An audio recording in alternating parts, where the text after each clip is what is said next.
လွမ်းတစ်ချင်းလေးကိုအောင်သူဆိုတဲ့တစ်ချင်းတွေကျွန်တော်ရဲ့လိုက်ဆိုရင်ဒီကလေးတွေဝင်တိလေးပြရစီအကိုရဲ့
လွမ်းတစ်ချင်းလေးကိုမီအောင်ဆိုတဲ့တစ်ချင်းတွေကျွန်တော်ရဲ့လိုက်ဆိုရင်ဒီကလေးတွေဝင်တိလေးပြရစီအကိုရဲ့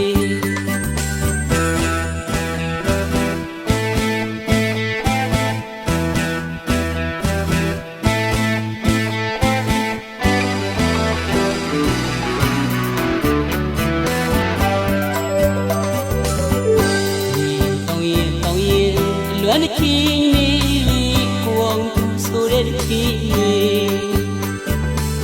ကျွန်တော်ရဲ့လိုက်ဆိုရင်ဒီကလေးတွေဝင်တိလေးပြရစီအကိုရဲ့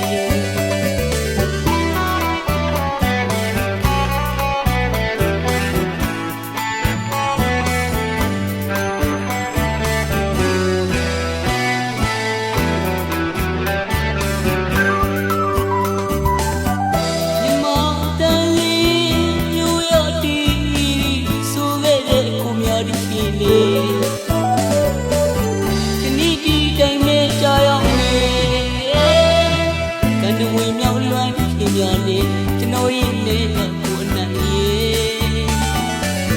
ဒီနေ့ဒီတိုင်းနဲ့ကြာရောက်နေမြမတန်မျိုးရတီဆိုရဲ့ကိုများဒီခင်နေဒီနေ့ဒီတိုင်းနဲ့ကြာရောက်နေကနဝင်မြောက်လွမ်းခင်များနေကျွန်တော်ရဲ့လေးကကိုအနိုင်